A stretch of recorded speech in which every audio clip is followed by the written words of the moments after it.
Alors j'ai acheté une télé récemment et j'ai vu que sur le côté il y avait une sorte de note. Je me demandais du coup à quoi ça correspondait et ce que ça voulait dire exactement. Merci beaucoup.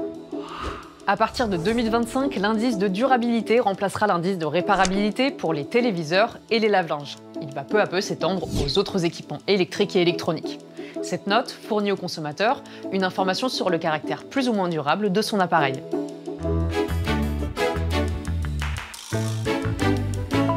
Concrètement, l'indice de durabilité noté de 0 à 10 évalue à la fois la réparabilité et la fiabilité de l'appareil.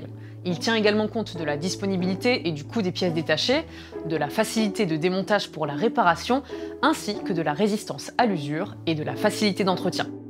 Cette démarche vise à sensibiliser le consommateur aux impacts environnementaux et à l'inciter à privilégier la réparation plutôt que l'achat.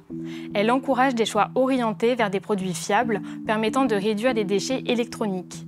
Les appareils affichant un indice de durabilité élevé, 8, 9, 10, sont conçus pour être durables et faciles à réparer, et de nombreuses marques s'engagent déjà dans cette voie pour limiter leur impact écologique. Le respect d'une charte graphique obligatoire est imposé pour communiquer sur l'indice de durabilité. L'affichage uniforme est destiné à être facilement reconnaissable et compréhensible pour le consommateur. Alors comment les consommateurs peuvent-ils être sûrs d'avoir cette information ?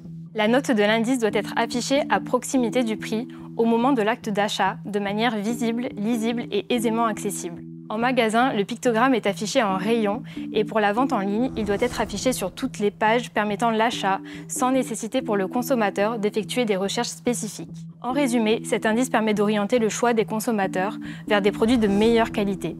Un atout pour l'environnement et pour votre porte-monnaie. Voilà, vous savez tout, ou presque tout. Pour plus d'informations, rendez-vous sur inc-conso.fr et à très bientôt pour un nouveau Consomag.